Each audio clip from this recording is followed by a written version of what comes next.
son of. Name one thing, some motherfucking other, dude. Okay. Let's see here. All right. Let's notify the old Discord. Let's add this gentleman back. Okay. Let's go over here. YouTube. Mute that. YouTube Studio. Content. Let's turn that on. Boom. Save.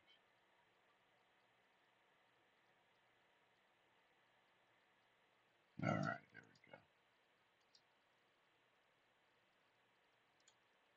we go. Alrighty. Notify the peeps.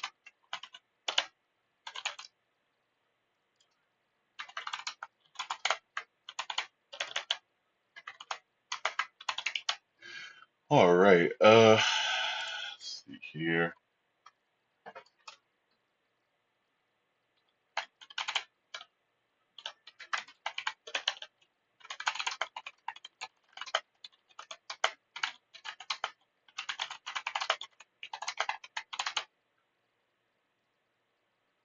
Boom.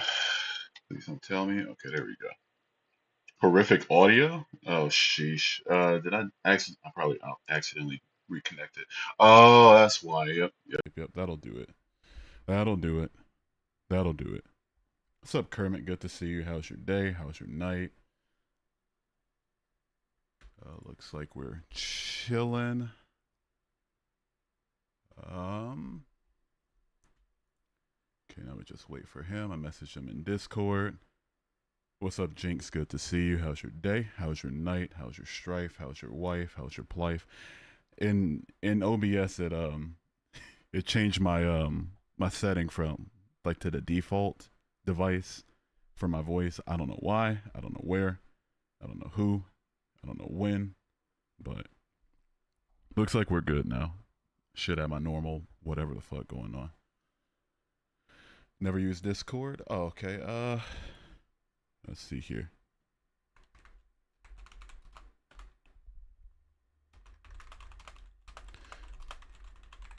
And I can guide you through how to set up your mic. If you can hear me. If he can hear me. Hope God will send his best. We'll see, right? Go back to early 2000s audio. I'll pass. I'll pass on that. All right. Start a voice call with this gentleman here. Allow while visiting the site.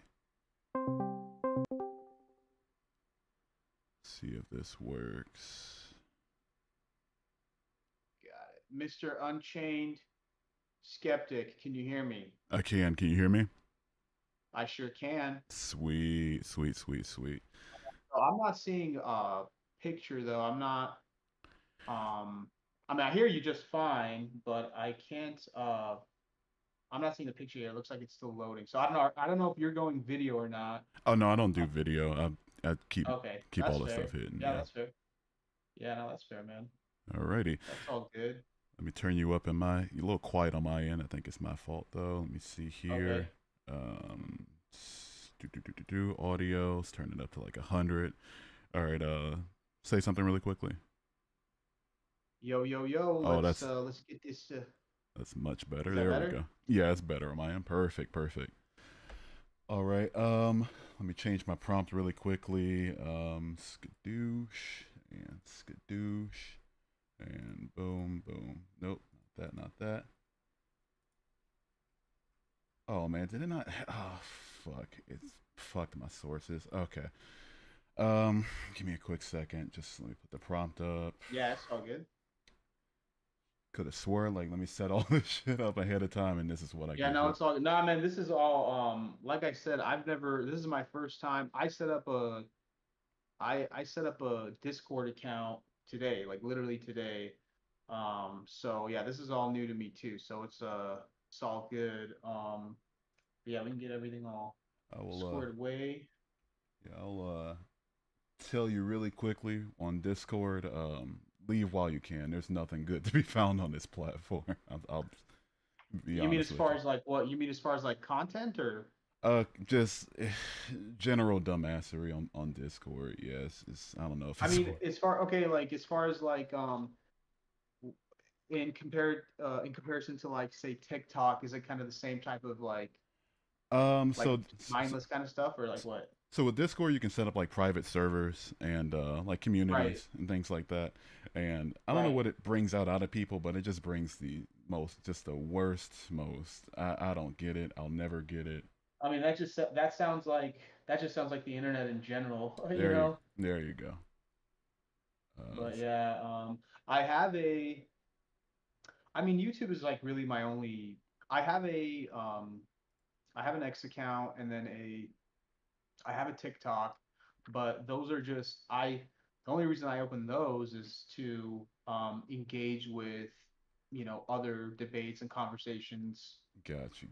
that I come across on YouTube. And, if you want to engage, usually you got to go through TikTok or, X. So, but yeah, I have X and TikTok as well. So, but yeah, I Hell guess it's yeah. good to have Discord. And what other platforms are you on? If you if I went over every single platform I'm on, we'd be here all night. I got Oh, I like think, yeah. because I got like 10 different platforms that I plan to multi-stream to when I get a computer fix. I'm moving out of my place now, so when I get moved in, Okay, okay, all that good okay. stuff. So it's that and then like just alternatives to the place. It's a lot. It's a lot. If you saw my link tree or whatever, it would look just disgusting. I got you. All right. I got you. Set up a prompt really quickly to let people know what's going on. Is it safe to say you're a Christian so I don't Well, no, and that's definitely stuff that we can kind of get into. mhm. No, I am as much as I want to say I'm Christian, I'm really not. And then I'd like to kind of get into what that even means. Um, but I guess whenever you're ready, we can kind of uh I guess kind of lay out how we want to do this. You can give me your thoughts, but I was kind of when we were chatting last night through the live stream, I'm kind of envisioning. I mean, I want to debate because I don't agree with with your worldview, obviously, Fair, fair. and I think I'm down to do like let's say more of an informal debate slash open discussion, open conversation. Obviously, it's going to get contentious. That's where like the debate part comes into play. Right. But yeah, man. I mean, I'm open to more of like kind of a more informal debate, and then just kind of more of an open discourse, and then just kind of see where we go. I uh, so for I guess people, you know, I don't know how many people you have. There's anybody if you have, oh, you have several viewers right now. So I mean, how this all kind of started was so Unchained Skeptic, you popped up into my Short because tweet. I'm on YouTube all day long, right? Mhm. Just watching shorts, reels, and all that stuff, videos, and you kept popping up in my feed, when I was scrolling through shorts, and first couple of times if it's compelling, like if it's a compelling title, like you had a compelling title, like it was like There is no uh God or something like that. there's no God, former Christian, now atheist. Like, Mhm. that's compelling stuff because I like listening to like objecting worldviews um and so I listened and then last night like I really there's a lot of stuff that you say during the live stream Mhm. that I had it's just one of Issue those with. things like if you're just another yeah, like if you're just another guy in the chat, it's hard to like you want to have a Yeah. more of an engaging discourse as opposed to just like let me try to write something in the chat and then have you respond to it. So that's why that's why I got a little bit, kind of turned up the troll, I guess, a little bit. You And got to stick out, um, so I get it. and then I was like, you know what, screw it. I'm gonna, and so yeah, so for people that are watching, I actually offered, I super chatted Unchained $100 to debate me, and obviously he accepted. Yeah. So that's how we kind of ended up here now. Um, but I personally got into kind of like sucked into the debate, world.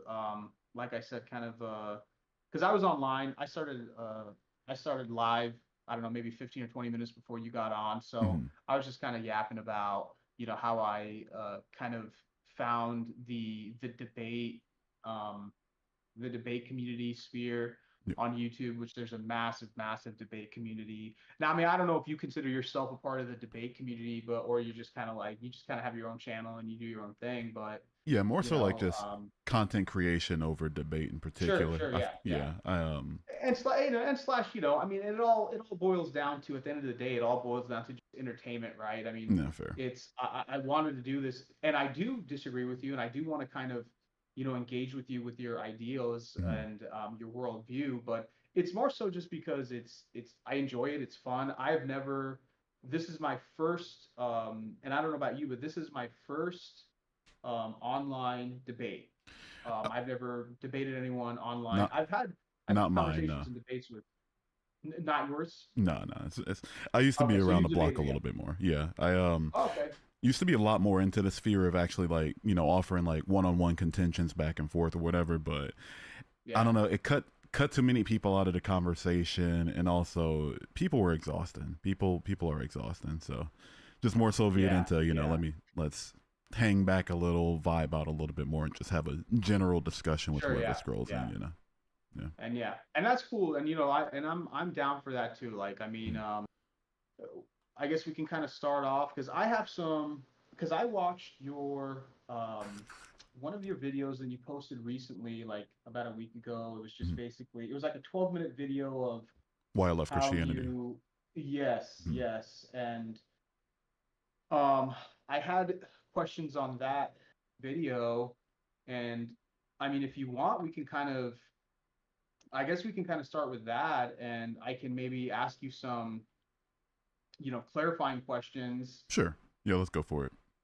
and then, we can kind of go from there. And then, on my and again, before we start, like, I just put, my live stream right now, I just named it, debating Unchained Skeptic on the existence of God, and Mhm. you know, if we kind of spur off and go into other areas as far as just religion in general, I mean, I'm open with that.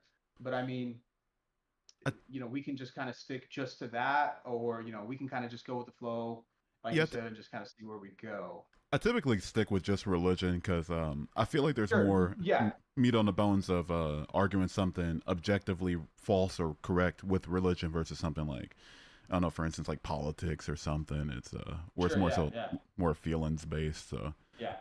yeah, I like Well, to. I didn't mean, yeah, I didn't mean necessarily like off the topic of religion, but I mean maybe like more, if it's kind of leading away, not away from the existence of God, but like maybe like other religions. If that happens kind of organically in our Mhm. discourse, then I'm all open for that. So Yeah, let's I do it. just want to make sure we were kind of on the right page. Okay, um, so first, are you said in the video, one of the first things you mentioned is that you are now a atheist agnostic. Agnostic atheist, yes. Okay, so agnostic atheist. Mhm. Now, um, so I know what those two things are. I know what an atheist is, and I know what an agnostic is. But what is an agnostic atheist Um, or so they're atheist agnostic? So the claims on two separate positions, right? So to be agnostic, you have to basically say, I don't know if there, as far as religion goes, I don't know if there's a God or not. And I'm agnostic about it for sure. I don't know if the universe was caused by something that made it go from existing to not existing to existing, and if that were the case, I don't know if the thing that did such a thing was a god, had a mind to do so. I think it's unknowable, so I'm agnostic about that. But ask me what I believe, if I had to take a guess based on the evidence presented about like the ideas of God that we have as humans, I don't believe any of them. So I'm atheist about it, and so I'm agnostic and atheist. It's one's a claim of my knowledge, the other's a Well, claim of my belief. so yeah, I mean, I guess I'm still so agnostic.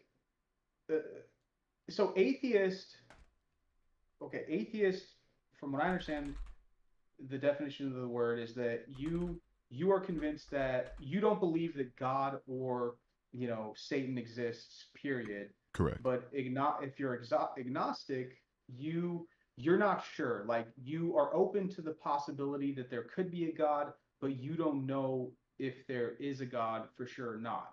Is Uh, that correct? both correct. Sure. Yeah. Let's work with that. So then I guess so how could it be that you can be like and I want to get into once we get a little bit deeper, I want to get into things like logic, but I mean how can you be both atheist and agnostic? Like that part is a little bit it's like either in and this might be getting a little bit caught up in the weeds, but I think it's kind of important because I really want to Mhm. understand your position. I want to understand your worldview. That way we're not talking past each other. Sure. Yeah. So when you say I'm both atheist and agnostic, that to me is like, well, how can you be one? How can you be two things at once? Like to me, like I'll either I'll give you an example real quick yeah, if you like. Okay, sure. so I'm going to ask you two questions really quickly. The first one is, do you know whether or not there's a blue shirt in my closet? I don't know for sure. No, I don't Okay. know if there's a blue shirt in your closet. Right, so you would be agnostic about the idea of a blue shirt in my closet because you don't know me, don't know if I even have a closet, don't know if I like the color blue, don't know if I wear. I mean, I wear shirts, but don't know if that's just what I tend to wear or whatever. But my second would be, do you believe that there's a blue shirt in my closet? Uh, do I believe that there's a A blue so shirt in the my first closet. question Yeah. well, I don't have any information to believe either way, but I Correct. know that um, there absolutely is a possibility that there could be a blue shirt in your closet, Right. And so that right? would be Right. agnosticism, right? It's a possibility. It's for me I consider it an unlikely possibility, but a possibility nonetheless, right? Okay. Whereas so that's a claim on your knowledge. I don't know as how we relate it to religion, I don't know if there's a God or not. But the reason I'm an atheist as well is because that's where do you believe that there's a blue shirt in my closet? That's where you come to a guess, you come to a belief system about it, you learn more about me. Do I like the color blue? Does it seem like I would wear the color blue? And then you make a seemingly educated guess about the fact of like, okay, yes, I believe there's a blue shirt in your closet, even though I don't know, or no, there's no blue shirt in your closet, even though I don't know. So, in the same way with an agnostic atheist, it's like, I don't know if there's a God that made everything, but I could either believe it that there is one or not believe that there's one without that impeding on the fact that I'm openly saying I don't know one way or the other. So that's how you can be both agnostic and an atheist. Yeah. I mean, it kind of. I mean, I suppose for the purposes of this conversation, slash debate, we can I mean and I'm willing to come back to it, but that's still I don't know it kind of for me still doesn't kind of clear it up because it's like I mean you've kind of talked about logic before me streams. I've heard you Mhm. multiple times kind of bring up logic, so you're familiar with obviously the laws of logic, right? And Yeah. Oh okay, yeah. so like the three laws of logic, so like Mhm. for example, like the law of identity, how can you be how can you be like two things? So that's why I'm just trying to figure out like do Um. you so So you don't know you don't you are open to the possibility that there could be God, but you don't have enough evidence to believe that there is a God. Is that correct? sure, I think that's a workable enough position for sure. But to make it like really drive the point home, it's that you do acknowledge that like knowledge and belief are two separate things, right? Knowledge and belief are Hmm. two separate things. Yes. Um I would say, well, I would say like it would depend on what your belief is based on, and like what your, um, and again, what is your knowledge based on? Sure. It's So, is it? I'm so sorry. Is it possible for somebody to genuinely believe something that's false? yeah, yeah, yeah, absolutely. False. And is it possible for someone to know something is true after looking at the evidence available for the thing? Right. Is it possible for someone to? So to like knowledge is just justified true belief, right? So a knowledge of something would be that I know that I'm speaking into a microphone right now because Mhm. I can see the microphone. I'm very clearly speaking into a microphone, but a belief would Yeah. be something like what causes my microphone to work. You can make guesses about it. It could. I don't know how a microphone works to be honest with you, but you can make guesses about it, and your guesses are going to lead to beliefs, even though they could be wrong or right, depending on how a microphone works. So it's possible for somebody to know something and also have separately believe something, and they're not mutually exclusive ideas. So that's how agnosticism and atheism aren't mutually exclusive. Hmm. To Interesting. to Yeah. really to really really hammer it home, is it possible for somebody to not know if God is real but believe in God? Um, is it possible for someone to know that God is real but not believe in God? Is that what you asked? No, not know that God is real but believe in God. Not know that God is real Hmm. but believe in God. Correct. Well, if they don't know, well, that's uh agnostic. That's agnostic, right? Is that Yeah, you'd be agnostic, but your belief in God would make you a theist. It wouldn't be a claim on your Gnosticism or your knowledge. It would be a claim on your theism or your belief in a God. So it's possible for somebody to say, I believe that the Bible's true, but it's impossible to know. Do you think that would be a fair position? no, because there's certain things that you're kind of baking into the hypothetical, um, like if somebody says, "Well, I read the Bible," like if I say I read the Bible, but I don't believe that God is real because I read it and I'm just not convinced. Hmm. Um, from a Christian perspective, and I want to be transparent about when I say a Christian perspective, I'm talking specifically from a Orthodox Christian perspective. Like, are you now? I know in the video you said that you grew up Baptist, correct? Like you went to a Correct. Baptist church growing Yeah. up. Yeah. Hmm. So are you familiar with Orthodox Christianity at all? Like Eastern Orthodox, like Russian, Greek Orthodox Uh, Christianity? Not about the particular doctrines that separate them from Protestantism, but I've met plenty of the Orthodoxes. Haven't studied it enough to be really educated about the differences between them. Yeah. Well, and this is another problem, and this is kind of to your credit.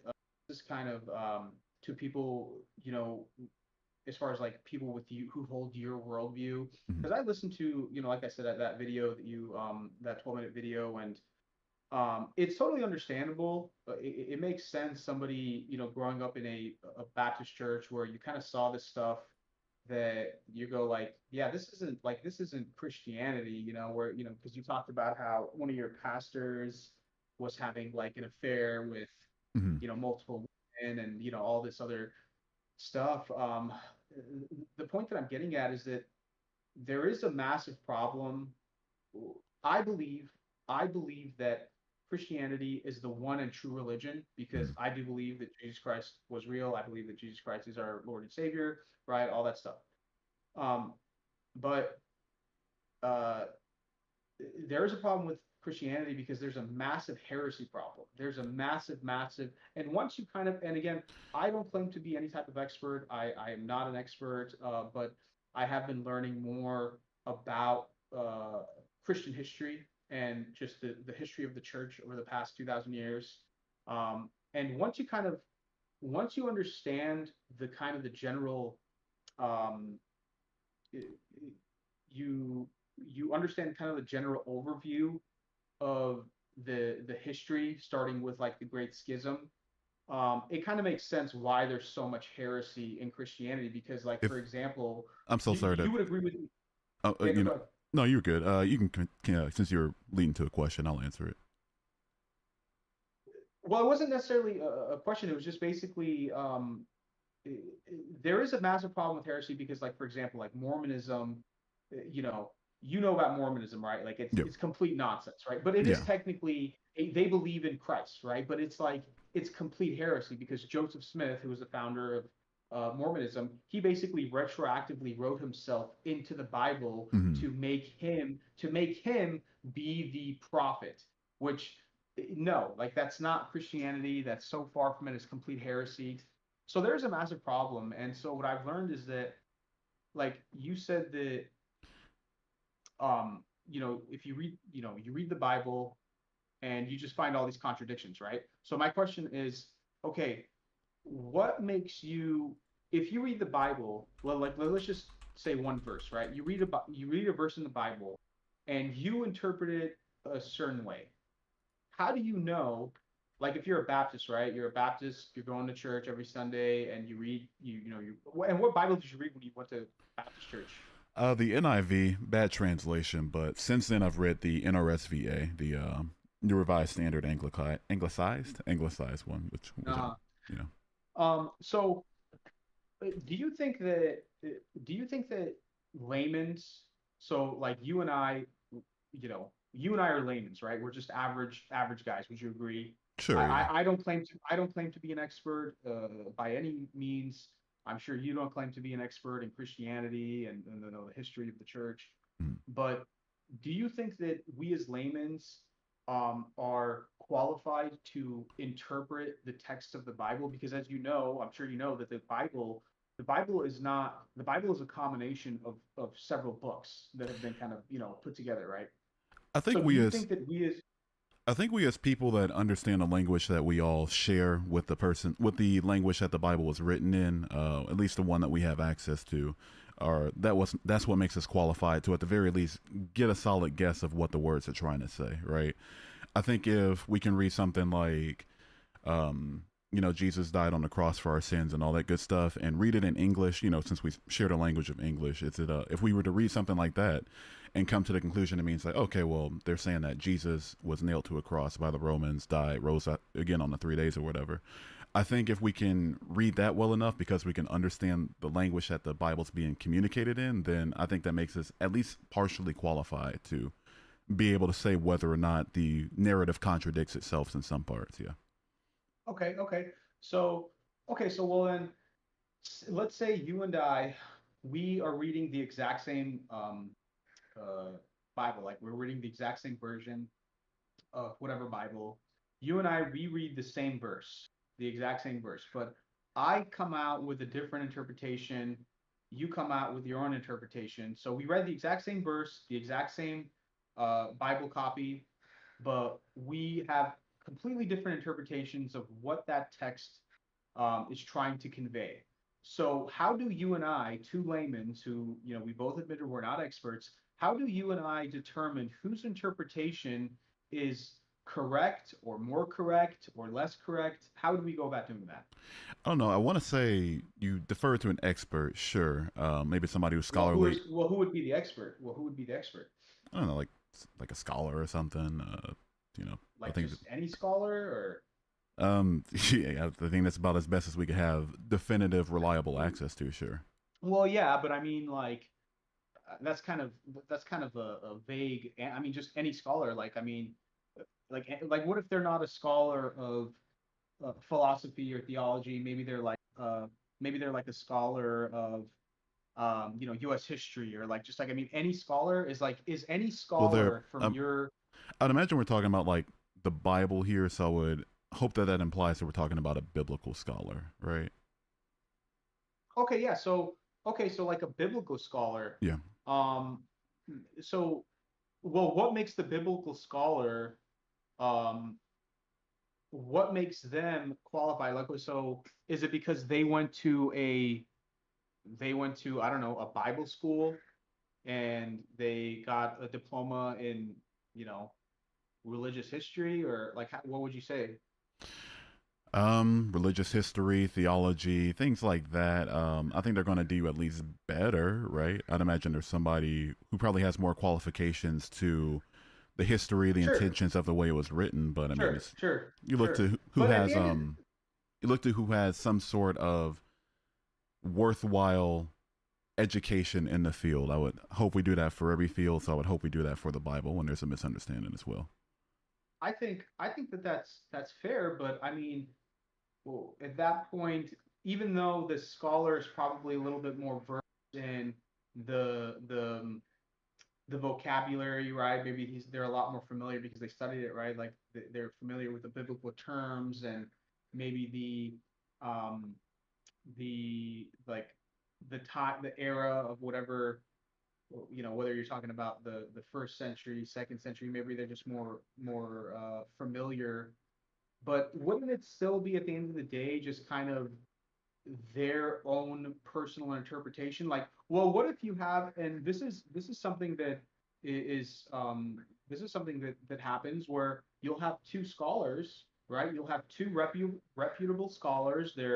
They both have legitimate like degrees, and whether it's religious history or maybe it's like specifically Christian history, Mm. but they won't even agree, right? Like Yeah, they'll of come course. to a point where they have contention. So it's Correct. like, well, if the scholars if the scholars are, they're not in agreement with everything, then how would we actually determine whose interpretation, whether it's the layman, whether it's the scholar, whether it's the YouTuber, how would we determine like whose interpretation is actually correct? I'd imagine you're trying to go somewhere with it. So what would your answer be? Well, yeah, yeah. So where I'm trying to go, and like this is again, once you understand like a few, once you like understand a few concepts when it comes to Orthodox Christianity. So in Orthodox Christianity, Orthodox Christianity is apostolic Christianity, meaning um, you are not a part of the true Church of Jesus Christ because the first 1,000 years of Christianity, and you can look this up, the first 1,000 years of Christianity, there was only just one church. And then the Great Schism, which happened in, was it like 1054, where basically Roman Catholicism, they schismed from the true church, like the Eastern Orthodox Church. Um, Yeah, the, somewhere in there. you are not allowed, the layman is not allowed to interpret, only priests who have apostolic succession, so basically going back to the original 12 apostles. Mm. That is how basically uh, you are to determine who is qualified to actually interpret. So it's not just like one person. I mean, there's multiple Not people, one. right? It's Yeah, like priests that have. Yeah, go ahead. oh no, that was yeah, I was just agreeing with you. Yeah, so you would have priests that have apostolic succession who have been ordained and granted the the authority to actually preach God's word, right? To actually interpret the Bible in a holistic manner, right? In a holistic way. Because that's the other problem that I see with skeptics such as yourself, like atheists, agnostics. You want to, it's called, there's a term that's called quote mining, which basically it's like, okay, you open up the Bible, hey, look, you point to a verse completely out of context and you go, well, hey, see, here it is. Hey, guys, the Bible condones slavery. Isn't that like, that's not okay? Like the Bible, like, and in the video, I wanted to ask you about this as well. In that video that I watched, where you said when you actually started getting into Christianity, you started actually studying the philosophy you started studying the philosophy and the logical Mhm. arguments of Christianity. Um, that you found that God was like this monster that like did these awful things. Like, can Yeah, you elaborate a little bit on what you meant by that? yeah. So God condoned the chattel slavery, the owning of non-Israelites by the Israelites as slaves to be passed down and bequeathed as property to their children. In the Hmm. book of Leviticus, in the book of Deuteronomy, he condones the rape of unwed virgins, insofar as the rapist has to give the father of the victim 50 shekels of silver, and now he has to take that woman as his wife forever. That's in the book of Deuteronomy. There's also the fact that he enacted a generational curse on quite literally everybody for eating a fruit off of a tree in the center of a garden that he put there, that he allowed the serpent in, and that with the foreknowledge that everything would happen in the way he did. Otherwise, I would call that a setup. I think that's pretty setup-ish for sure. And that's just barely scratching the surface. Those are like my top three for sure. Well, so okay, so I just want to understand. So you read and this is all information that you derived by reading the Bible, by reading the Bible alone. Is that Uh, is that right? Or yeah, I was able to speak the language that it was written in, so I felt like I had at least decent okay, enough so well, authority I to get okay. read it alone. So well, then let me ask then. So let me ask. So how do you know that this goes back to that? Like, how do you know that the way that you interpreted everything that you read as far as like God, and basically, condoning slavery and doing these awful things. Like, how do you know that you actually interpreted it the right way, the Because way like that it was meant to be interpreted? because I can read. I don't mean to be sarcastic, but I but if it was at least properly transliterated to the English language, and if the words that are meant to be used for similar enough words that were used in these verses are not going to debunk the interpretation that I read from it from the original Hebrew, then I feel at least justified in saying, okay, I can read the words on the page. I understand what the words on the page mean. Words typically always mean what they mean, so I'm going to Yeah, I mean, yes and no, because the problem that comes into play, in my opinion, with this, because this is called the sola scriptura. I don't know if you've heard that term. Basically, it's meaning by scripture alone, meaning like I have a copy of the Bible. I ordered a copy of the Bible on Amazon. I started reading it, right? It took me a month to read it cover to cover, and here's ask me what you want. I will tell you exactly. Just point to any verse. I will tell you me. I'm going to tell you exactly how that verse is meant to be interpreted, what the actual interpretation is, and that's what it is. But it's like, okay, well, hang on. Well, what if, okay, so Unchained Skeptic did that, but then what if Petros goes and he buys the exact same Bible from Amazon, the exact same copy, and I read it from cover to cover, it takes me a month, and you and I start talking and we realize, oh wait, but I didn't interpret it that way. I have a completely different interpretation of this particular text or this particular verse. mm, So again, it comes back to, well, how does Unchained Skeptic and Petros try to figure out whose interpretation is correct? And depends. so Are we trying? when you say that, and I'm sorry, I'm almost done, but when you You're say good. that, oh well, I can read, and that's all it is. I mean, to me, that's I don't think that it's because that's just basically left Sufficient. up to like it's subjective, right? It's like Mm. if anybody can interpret it, well then who's to say that your interpretation is wrong? And who am I to say that your interpretation is wrong? And who are you to say that my interpretation is wrong? Yeah, I would say I exactly agree with that last sentence that you said. I think that properly explains why there are so many thousands of denominations. So many, I would imagine you're Orthodox.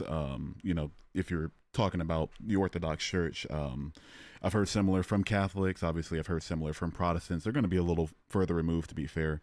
But if the main denominations of Christianity, who all claim to have some sort of reliable mode of figuring out who's got it the right way, then I think that we wouldn't even be having this issue of Orthodox, Catholics, and Protestants all having entirely separate, legitimate doctrines taken from a like a reliable source or something that's communicated to be a reliable source, right?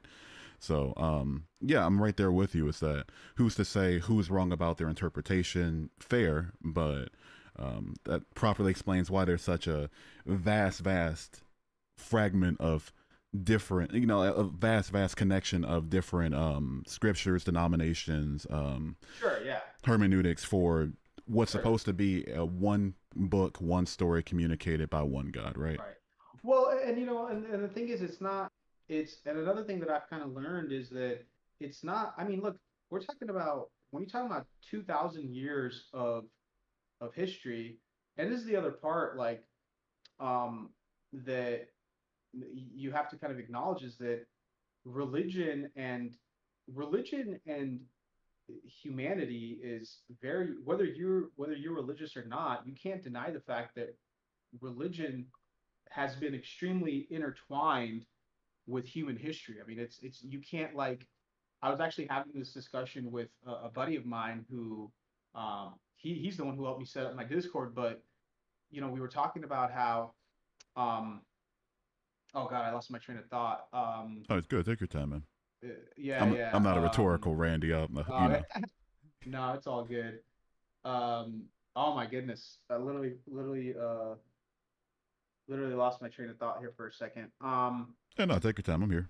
Yeah, I'll I'll I'll remember it. But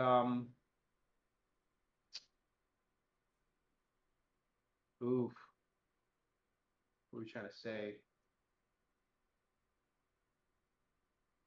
Uh, Man, talk about a disappointment. I literally No, just you're lost my train of no. thought, man. Trust me when I say Um, I've been there. oh There's yeah, man. no embarrassment. I'm just like Well, our brains fart. sure, yeah. Well, let me see if I can like keep talking and see if it'll come back to me. But What helps me a lot is if you like try to repeat what you were saying before it, and then like see if your brain will like force yeah, itself to have the same thought over. right. I was having a conversation with my buddy who, um, God,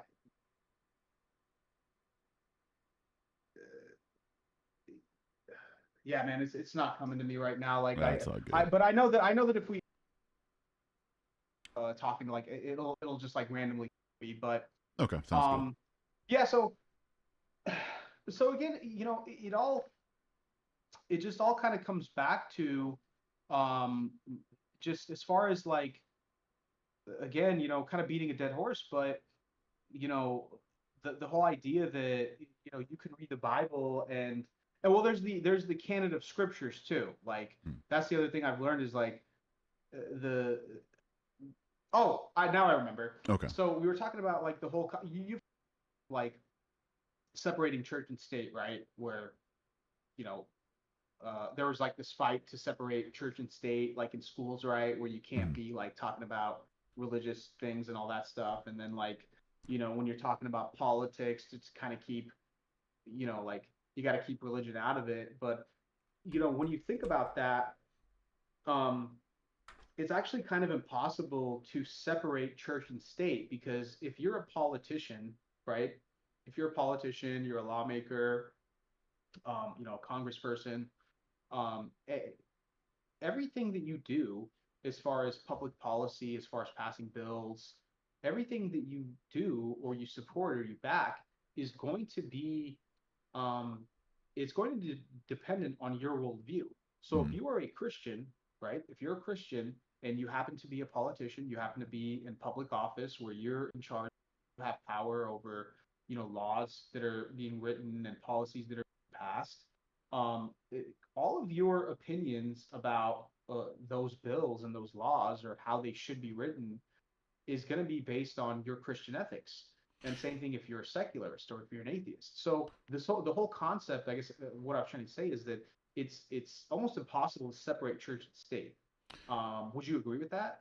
I'd say that it's impossible for one to take their biases out of their worldview so much so that they lead to the most fair Yeah, possible yeah, laws possible. I would say I agree yeah, with that, but I also think yeah. there's a difference between actively making laws like trying to respect an establishment of religion which goes against the quite literal first 10 words of the First Amendment, doing something for the purpose of trying to respect this establishment of religion and simply letting your religion lead you into policies and not letting that religion be the sole or Mm. at the very least not the first and most important reason that you're deciding to make that policy. It's like I think if somebody's going to want to write in anti-LGBT legislation, that's just for example, we don't have to like go. That's not a like invitation to deviate, but if somebody's going to write, Sure. let's say like anti-LGBT legislation or something like that, then Uh-huh. Uh-huh. obviously if they're a Christian or more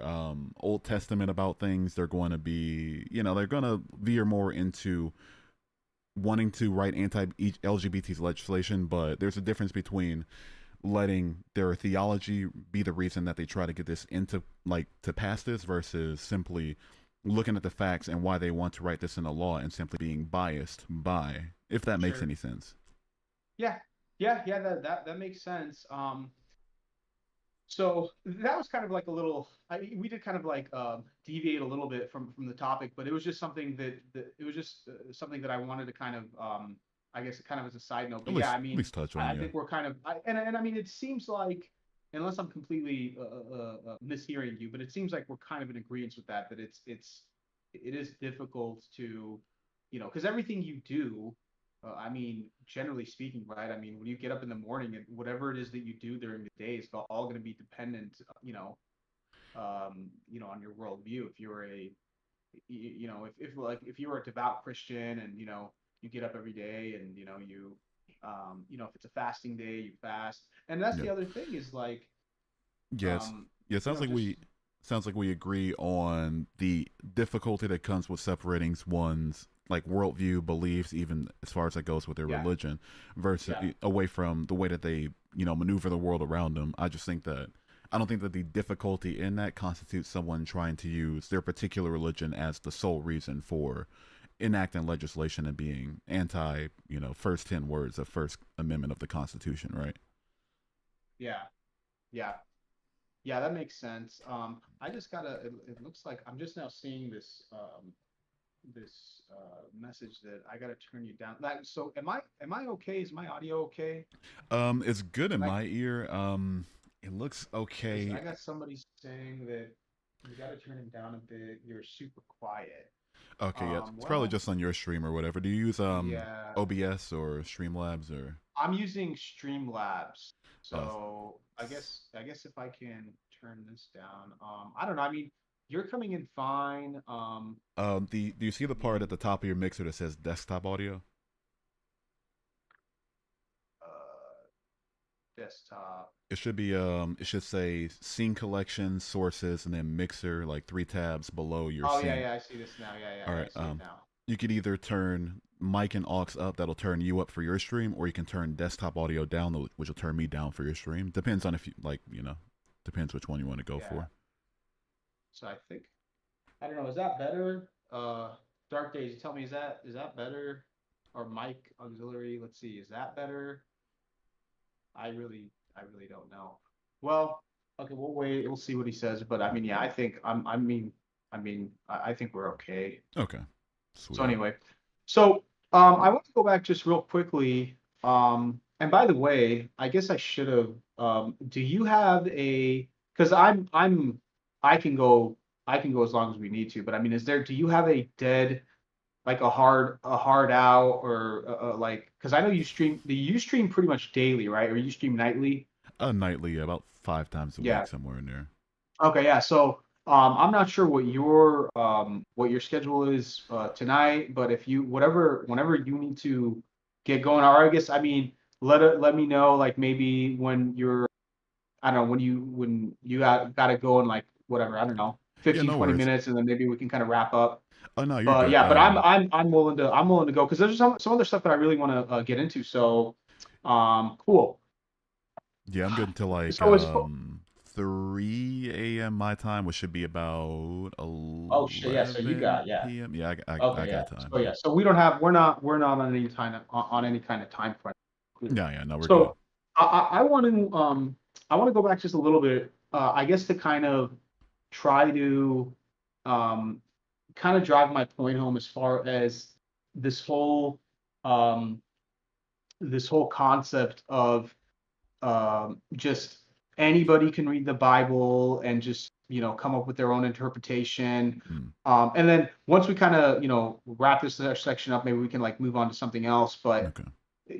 you said when I initially brought that up, you brought up some some passages and some verses in the Bible. Yeah. Basically, if you don't, if you're not putting it in context, then yes, if you're just kind of reading it, straight out of the text, but then not understanding the complete contextualization of the text and how you're supposed to actually view it, then yeah, you could, it's easy to see why somebody would go, oh yeah, the Bible and God totally condone slavery and all these other horrific things. But it's like, well, to kind of demonstrate how that's kind of in my opinion anyway, a bit of a flawed way of looking at it is, We could break it if you're down scripture familiar by with scripture if you like.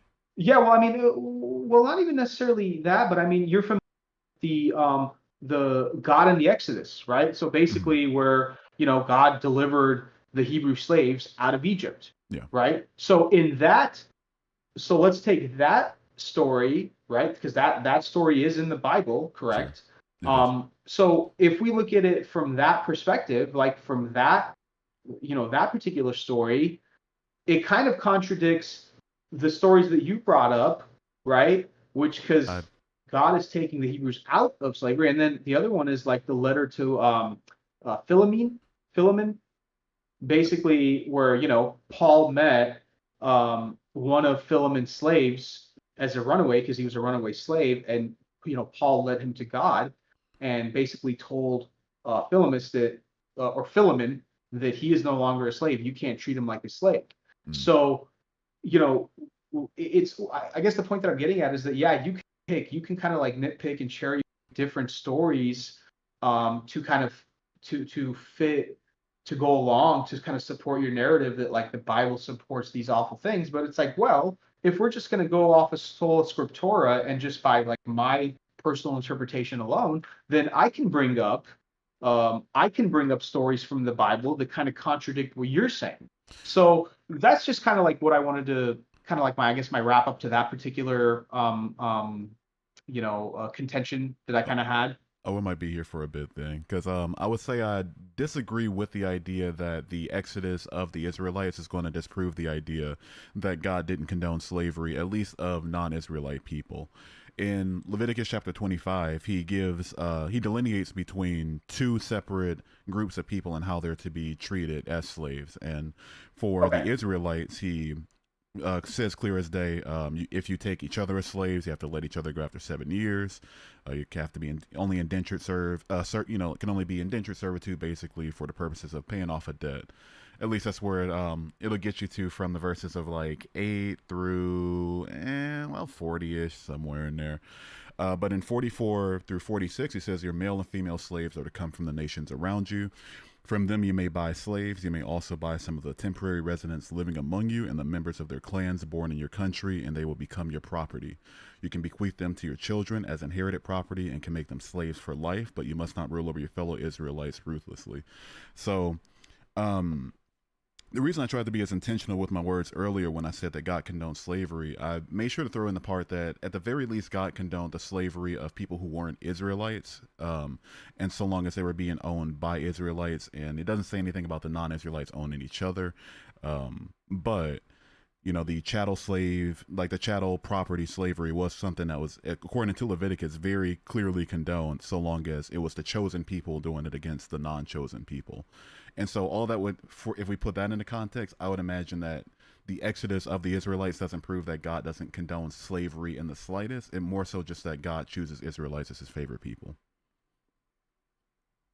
So you're okay, so hang on a minute. So Mm-hmm. you believe that God um even in the New Testament, so if I were to ask you, if I were to come up to you and say, "Hey, does the Christian God condone slavery like now?" So in here in the year 2025, is it okay if you're a Christian to own slaves? Your answer would be yes. If you are a Christian, then you should believe that it is okay to own slaves. Is that your position? I guess it would depend on how you think. If you think verses like Malachi chapter 3 verse 6 are true, that says that God can't change, or it doesn't change at least. Well, see, that's what I mean, though. That's exactly what I mean. Is like Mm, you even said it. It depends on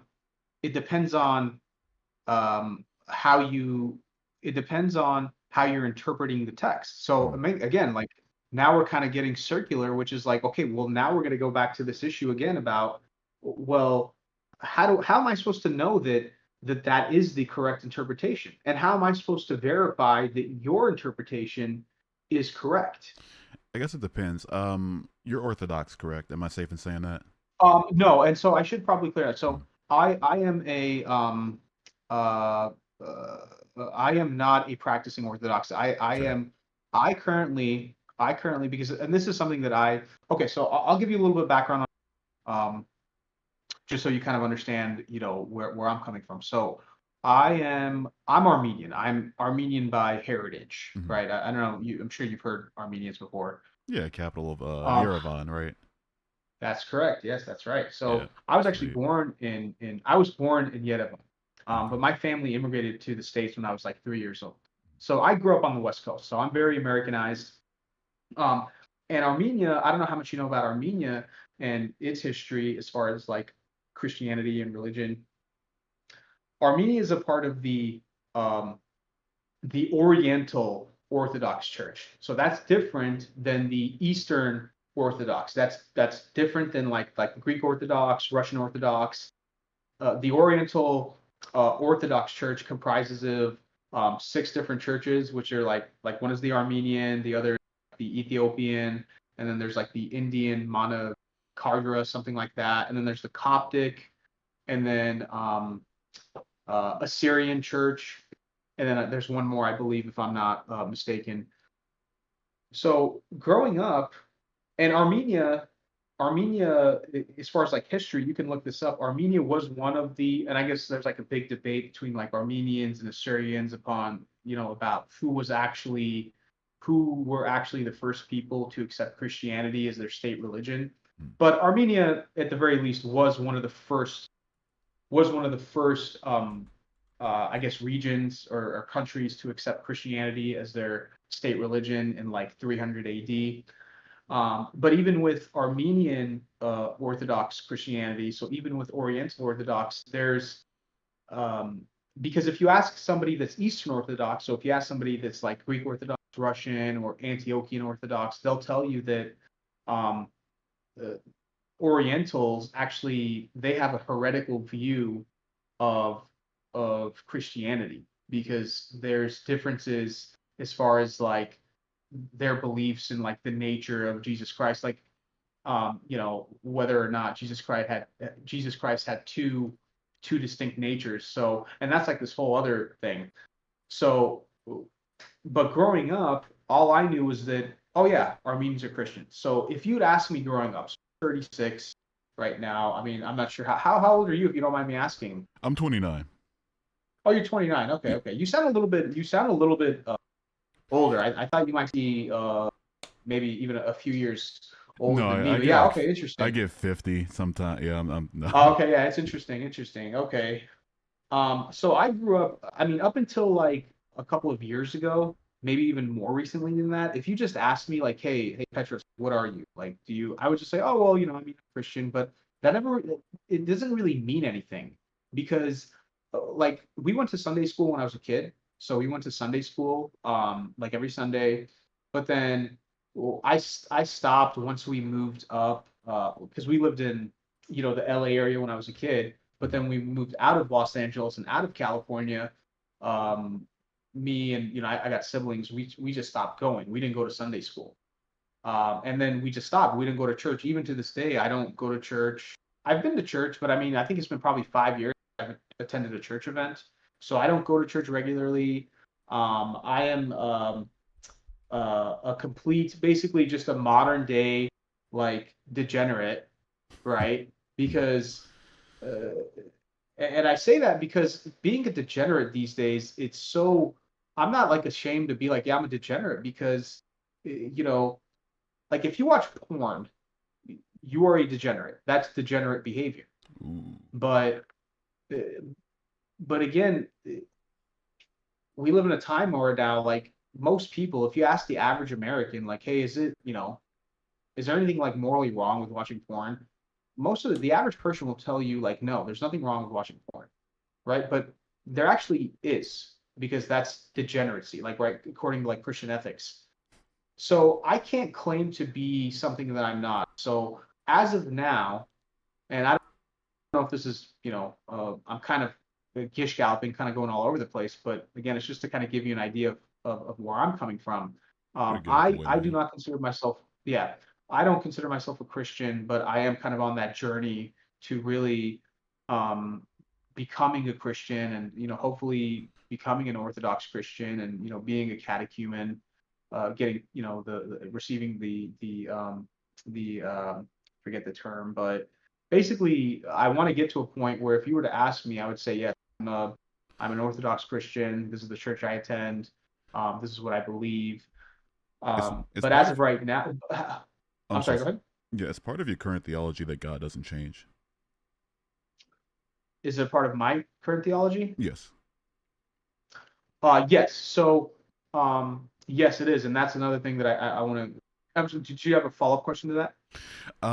It was more so going to lean into the slavery verse we just talked about. So, just Yeah. to answer the question that sparked it all off, is that would I tell Christians today that since God condones slavery at least to some people and part of the Bible? Yeah. Sorry about my music's on. 1 second. See like the life I feed. Yeah. Let me get that out of here. That if he condones slavery at least towards some non-chosen people in a part of the Bible, would I say that? Would I tell a Christian nowadays that he still does? And I guess it just depends on this idea. So I wanted to get where you're coming from and say, would I tell you in particular? Does God still condone this stuff? Since it is a part of your theology that God doesn't change, then yes, I would tell it to a Christian like you or somebody who has your current theology. Oh, so you would Yeah. say, you would tell that yes, God does condone um slavery. Yes. Yes, I would. Okay. Okay. And that's fine, but again, my rebuttal to that would be to, again, like, going back to how do you determine, like, how do you know that you are actually interpreting it the right way? And unless we kind of address that, uh, and acknowledge the fact that, well, yeah, there is a big problem in many Western Christian sects, that there's this massive problem with heresy, and like this issue with interpreting the Bible however you see fit. So that's kind of what I would, again, that's how I would respond to that. But obviously, that's something that maybe it's not something that we're gonna come to an agreement on, but Yeah, probably not. that's what I would. Yeah, Because and I and feel yeah, like but I feel like if the Bible at least communicates something properly enough from and it's translated at least decently enough from the original Hebrew that it was written down in, or the Aramaic or Greek, or depending on what part you're reading, I guess. Then as long as it's communicated properly, and as long as we can, I guess, operate off the assumption that the prophets that were chosen to write the Bible and the writers that were chosen to write the Bible, given these revelations, that they are actually receiving the word of God, then I think if we were to like simply reading the Bible and understanding what the words mean, it'll be at the very least justifiable. And I feel like if that weren't the case and we had to look toward one particular source to figure out what's the proper interpretation, then there wouldn't be so many thousands of religions. I mean, well, religions too, but thousands of denominations of Christianity. yeah, I could see that, but the thing is that it goes back to what I was saying, that you could have, like, two things can be true at once, right? I mean, two things can be true at once. Would you agree? Sure. So I think that you can have you can have a religion that's true, and from my perspective, because as a Christian, and I see people like, because I'm kind of watching both channels, and I see people in the chat. I mean, I'm trying to ignore it, but it's just interesting. Like, um, it, it, two things can be true at once, and like, you can have a religion that is true, right? Because in Christianity, you can't say that there's a generic God because uh, it's either a Christian God, and this goes back to kind of logic, which still have yet to kind of get into, which I get into that element of it as well. But you can have heresy in a religion, and like I said in the very beginning, there is and I do concede this. I do absolutely concede it. I'm not disputing it. There is a massive, massive problem with heresy in Christianity. Mm. Um, uh, you know, because we brought up things like Mormonism and then like Yeah. Jehovah's Witness, right? Right. Even Catholicism and Protestantism.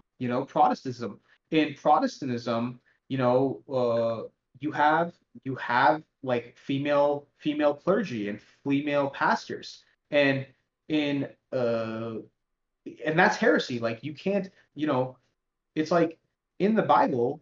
Now, the Bible is a patriarchal religion. Like true Christianity is a patriarchal religion. Now, we can go off into a whole nother debate about whether or not there's sexism and all that. But Oh, there is. Christianity, at least in as far as like Orthodox Christianity is concerned, Christianity is a patriarchy, right? Because it's the father, right? Everything is derived from the father. Mm. Um, you can't have female pastors and female clergy, right? But then and we're starting to see a lot more of that in, you know, regularly, where you'll have like these female pastors, and then obviously the other issue with like certain denominations that are totally accepting of the LGBTQ, right? Of the trans movement, which again, that is not, and in fact, I don't know if you want to give your take on that, but um, it's it, it's where the problem of like, and again, I totally concede that that is the case. And unfortunately, is the case with Christianity that there Mm. is massive, because of all the different denominations and all the heresy, that there are inconsistencies among the sects. So that I have to concede, but that doesn't mean that the actual teachings, the actual apostolic teachings of Jesus Christ aren't true, and that Jesus Christ wasn't the Son of God and is actually God in human form. So I do grant that the I don't original know if you Christianity want is. to. Yeah, I do grant that the original, most true version of Christianity is very homophobic and sexist. Yeah, I would agree with that. Yeah.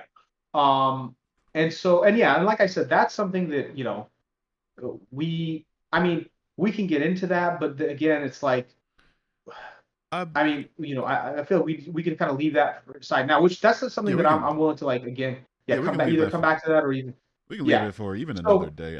I when sure, I yeah, yeah, Yeah, when I tend to debate about Christianity, I more so look to it whether or not it's true, whether there's is it justifiable, like logically justifiable to believe in God whatsoever, rather than like the yeah, moral implications of the text, since it had nothing to do with the um the real reason that I left the faith in the first place, right?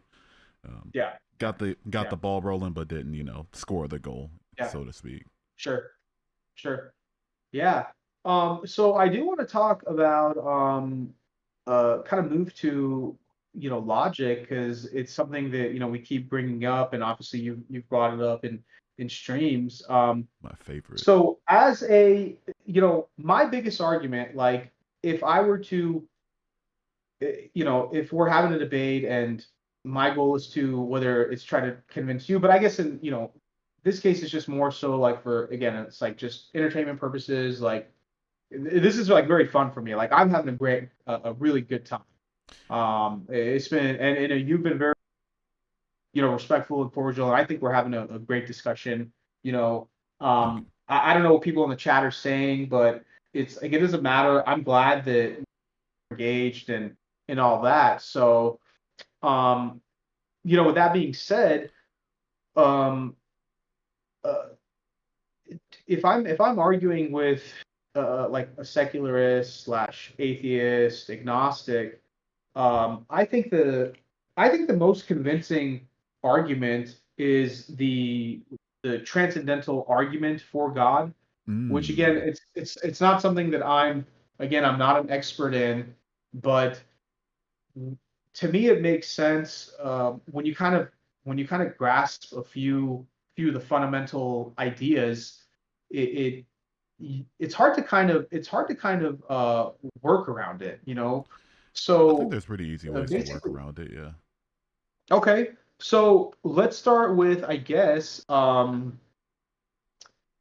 do you think that uh, are there objective truths, meaning are there truths that exist outside of your mind? I don't think so. I feel like the entirety of reality outside of our bodies, outside of our brains, outside of our minds, what have you, is going to be at least partially filtered through your sense data. And so I think there are things that are, and so we are kind of forced to establish a framework of figuring out how do we agree with each other about what things are, so that we can actually communicate with each other, not just let the very ontology of the things outside of us just confuse us about what we're actually talking about. And so I do agree that there are things that are objectively true if we were to first establish that framework, but I think that the agreement with that framework is going to be subjective. Gotcha. So then, I guess the thing is that when if you don't believe that there are things that are true objectively in reality outside of your mind. I think for us to even determine the word truth, the nature of a true idea, true proposition, is going to require a mind to come up with that. So technically, no, but um, I don't Okay, but like. okay. I'll see where you're coming from, because I've heard like multiple So variations of people trying to argue for okay. God via logic. I mean, you believe in you utilize logic, right? Correct. You utilize logic. Mhm. And so what is logic?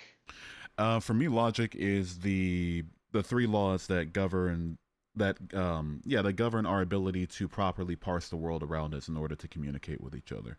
So just So okay. to be less word saladish about that, if we don't first come to agreement that words are meant to communicate ideas and that we can assign words to different ideas, define things properly, then there's not going to be any communication. And I think that logic is the thing that allows that communication to be possible in the first place. So do you agree that logic, so the three laws of logic, Mhm. right? So there's the law of identity, law of excluded middle, and the law of non-contradiction. Correct. Do you agree that those laws and logic itself that they exist? Um, Does logic exist outside of your mind? no. If you were born, okay, good. Yeah, to better demonstrate it, I think that things would still logically make sense in a universe that doesn't have minds to perceive it, right? But I don't think that um, I acknowledge that there is an objective, or rather a rigid axiomatic definition of the three laws of logic, but like you still kind of need minds to perceive logic. So I don't ascribe to the idea, like this idealist perspective, that logic's like some tangible force outside of our minds that we're just accessing.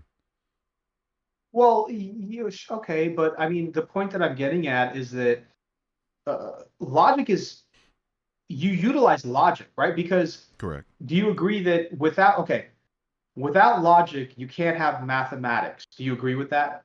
Yeah, I'd agree.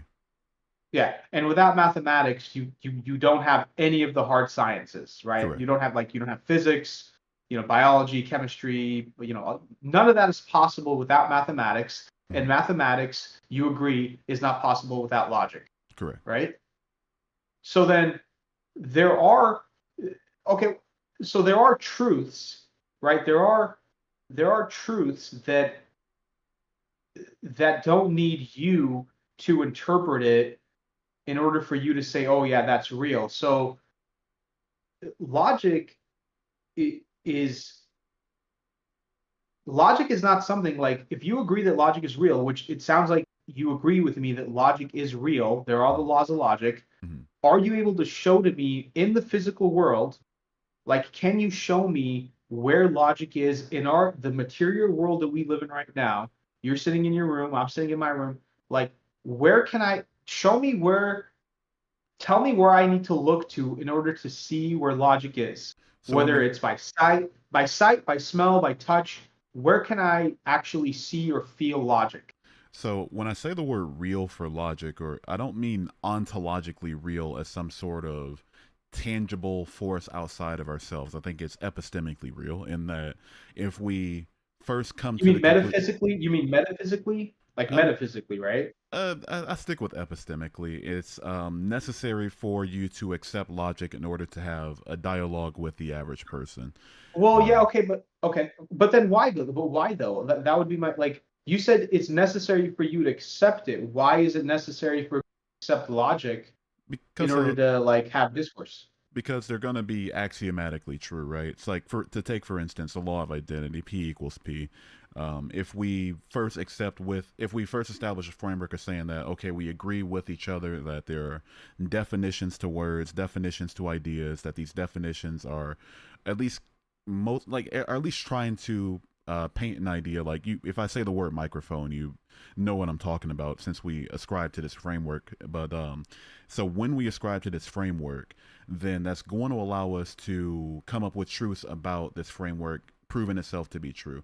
The microphone is the microphone, therefore the P equals P is true, therefore the law of identity is axiomatically true. And I was just extend that to the other two laws as well. And one second, my headphones are Yeah, yeah, yeah. dying. So I'm gonna put you on my computer speaker really quickly. But yeah, that's all I really have to say about it. Let's hear you, So what you got to say I about it. guess what I'm trying to find out is, do you believe in would you do you believe in metaphysics though? Like, do you believe like math is a metaphysical thing, right? Like math is in the same category as logic because is was math discovered or is math invented? I'd say math is invented in that we didn't arbitrarily decide what we didn't arbitrarily decide to just say, oh, 2 plus 2 equals 4. A unit plus a unit is going to equal fish, and we just describe, what it like fish. But it's us establishing a rule and a framework for us to be able to have a conversation about values in the first place. That's what math is. So, to answer your question more directly, when you say the word metaphysically, I tend to like to use the word conceptually a lot better. I think it's a little bit more intentional. I'm not Platonist at all, so I don't like metaphysics. I think it's just not an intentional word for me, right? Um, yeah, but I mean, I would ask like why? Because for example, I mean, gravity is something that you believe in, right? I mean, you Yeah, know that gravity is something that exists, but mm, again, if I asked you to show me what gravity is, you're not going to be able to. But you've never touched gravity, you've never felt it, you've never smelled it, but you know that gravity is something that exists. So to me, when I say a metaphysical truth, gravity, like 2 plus 2 equals 4, is a metaphysical truth. sure. And so the question would be, if Unchained Skeptic was never born, would 2 plus 2 still equal 4? 2 plus 2 would still equal 4 because there. I mean, I'll be, I guess, slightly obtuse toward the direct question, but I know where you were going with it, so I'll answer it two ways. If Unchained Skeptic, if first name Ingram wasn't born, then 2 plus 2 will still equal 4 because there's still about 8 billion other people that agree on a unit plus a unit plus a unit plus a unit is going to equal what we define to be a unit value of 4. I'd imagine what you were getting at is that if humans stopped existing, or if there was nobody to perceive mathematical truths or metaphysical truths, would they still be real? I would say no on that one because there's no framework to go off of. There's no one defining the units of the things that materialistically exist without our minds to perceive it. So, yeah, that's where I tend to go to. It's more so a acceptance of a framework conceptually rather than just like it's some sort of out of our minds, sort of woo woo, kind of thing that we access with our minds in some way. I think that I feel like that's at least justifiable, but it's going to be a lot less parsimonious, right? Um, I I don't know because the thing is like if nothing, I guess my contention with this is the fact that if if what I'm understanding you're saying is that there are enough, everything is mind dependent as far as like your worldview, like everything is mind dependent, Mm, right? not the existence of the material things outside of our mind, but everything all of the forces and matter that exist outside of our bodies and our brains and our minds. I would say that's not mind dependent, but our defining of the things around us and also us coming up with concepts to be able to communicate about the things around us. That's going to be mind dependent. But there are, but then would you say that there are things then that are objectively true Sure. outside of the mind? When we say like, I mean, I think when we say objectively true, I just feel like that's kind of a category error, right? Because like to even say the word, it might just be me being semantic, like being overly semantic with it. But if once we say objectively true, it means something that is true regardless of in a human's perception of it, a Right. human's Yeah. opinion of Right. it, basically. Yeah. And Yeah. I kind of feel like the mere word truth, the mere acceptance of the framework of communicating definitions that we've given to things is going to be subjective ultimately, right? I just don't see. Well, so far you might convince me otherwise. That's what the debate's for. But so far, I don't see a good reason to think otherwise about that. Well, I mean, but if we were to take that to its logical conclusion, then I mean, based on what you're saying, then nothing.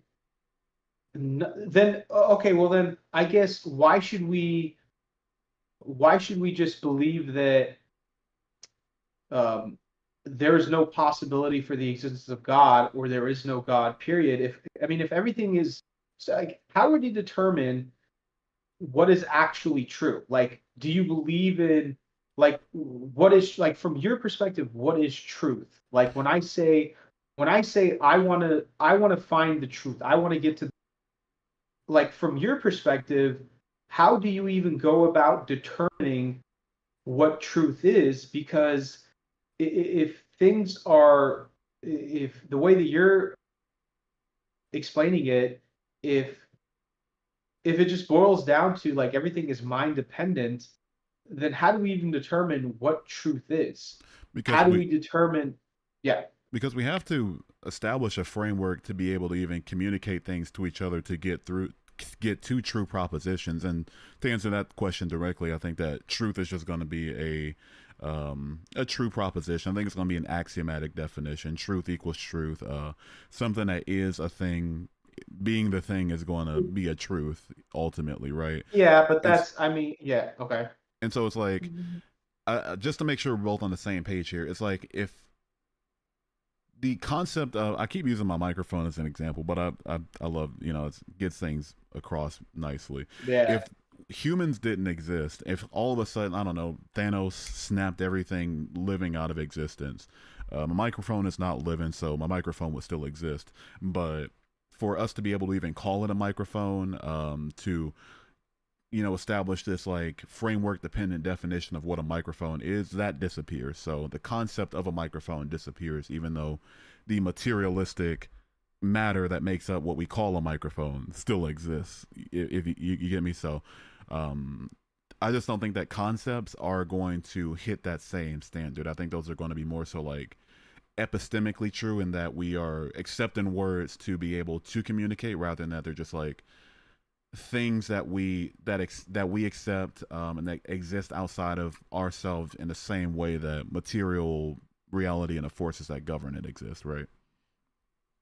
Yeah, but I mean, but from your worldview, if you were to say that, well, we want to try to find truth, but wouldn't that imply that there is, if there's truth, then that wouldn't that imply that there's also falsehood? Would truth imply falsehood? I mean, I guess so, yeah. Because But because if you say you're trying to, I want to get to the truth, mhm. then wouldn't that necessarily imply that there are falsehoods because you're trying to like navigate hoods to get to the truth, right? Oh, sure, yeah, yeah, I'll agree with you So on that. then so again, okay, good. So then my question then is, how do you, from your worldview, how do you how do you even determine what is truth and what is falsehood if everything is just mind dependent, if everything is just subjective, or excuse me, yeah, subjective. Yeah, subjective. By accepting the framework that literally everyone else around me appears to accept and going off of there.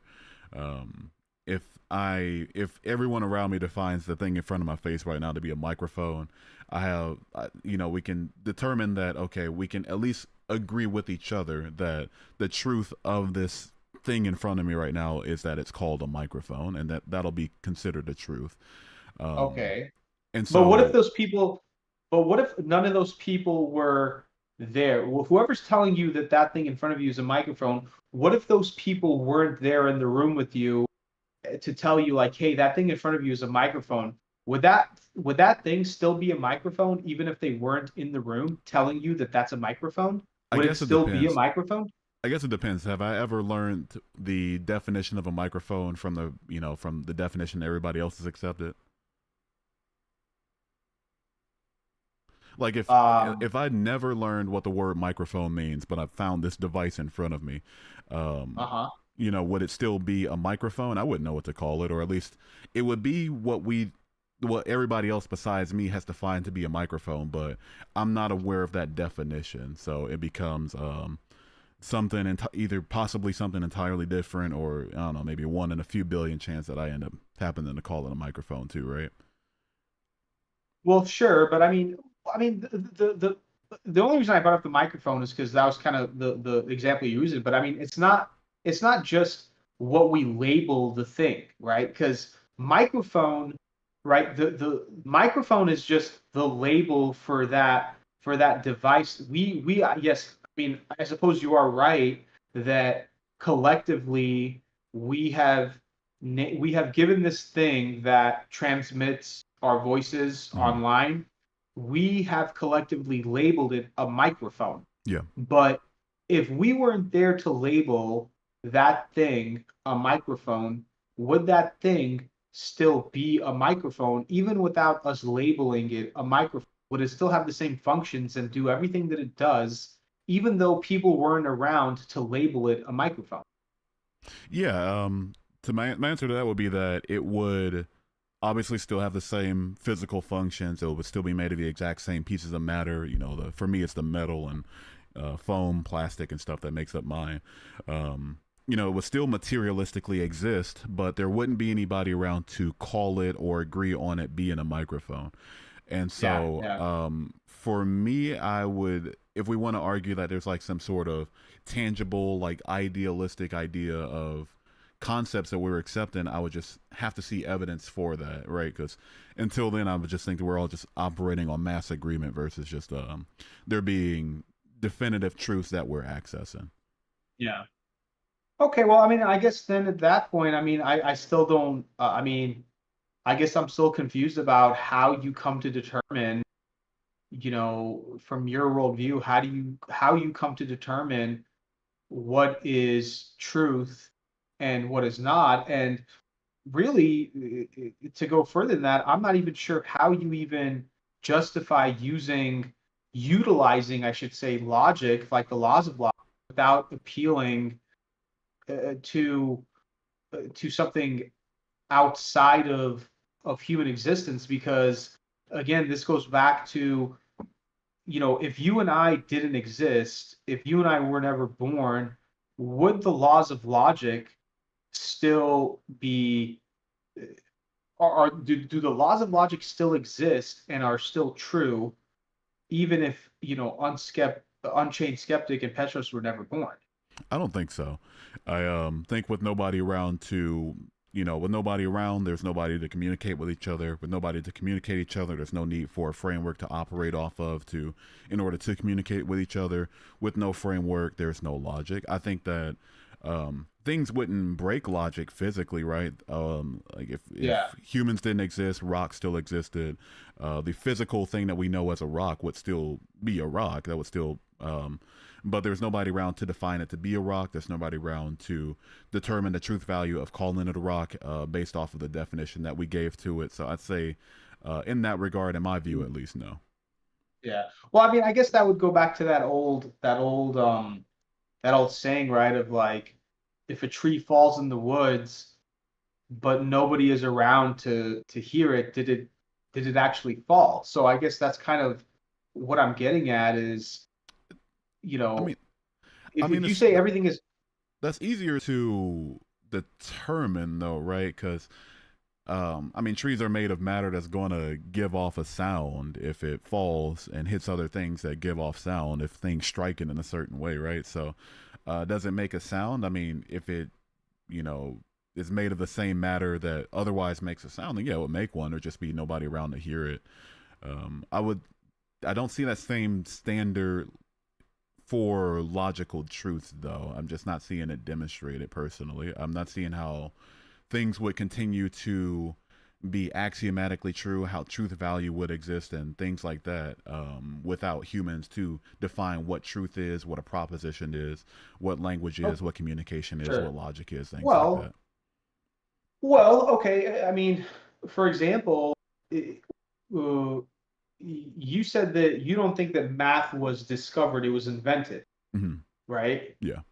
But then I asked you, well, okay, if humans just vanished, would 2 plus 2 still equal 4? Would that still be a universal truth that 2 plus 2 equals 4, even though there are no longer any humans left on the planet? Nobody would be around to define what a unit and a unit and a unit and a unit. They wouldn't define that to be four. They Well, yeah, wouldn't but define. so what though? But I mean, but so what though? That's not the question is, would Uh, would 2 plus 2 still equal 4, even if Thanos snapped his fingers and we all disappeared? Would 2 plus 2 still equal 4? I mean, like, if we're not operating off a mathematical framework, I don't see why it would, because there's no four defined, there's no equals defined, there's no two defined, there's no plus defined. I What do you fully, what do you mean by that? There's no. What do you mean by that? yeah. So like when we're talking about a unit plus a unit is what we know as two. A unit plus a unit plus a unit plus a unit is four. That's what we defined. Um, something, how you know what equals mean. I don't feel like thinking of a definition for you. Right. But Yeah. equals is, that's going to be something that we defined, and plus will be the act of adding up values for other units that wouldn't be defined either. So with nobody around to define it, I think that that math disappears. But there's no person to determine the value ontology of units of things within the universe, but I don't think that things would stop existing in the universe just because we're not around to define it, if that's what makes sense. Yeah. Yeah. Yeah. I mean, I guess it's just something that I guess we can't really. I mean, we And could try to keep going, like, and it's like, and but I mean, I'm so sorry to interrupt. I do want to make sure that it's there you go. known that like I fully grant somebody accepting like a metaphysical idealist position that there's tangibility to concepts like math, like logic, like these transcendentals. But for me, I just haven't been demonstrated a reason to why I should either. And so I wouldn't debate somebody's idealistic understanding of transcendentals or universals because, like, at the end of the day, I think it's just another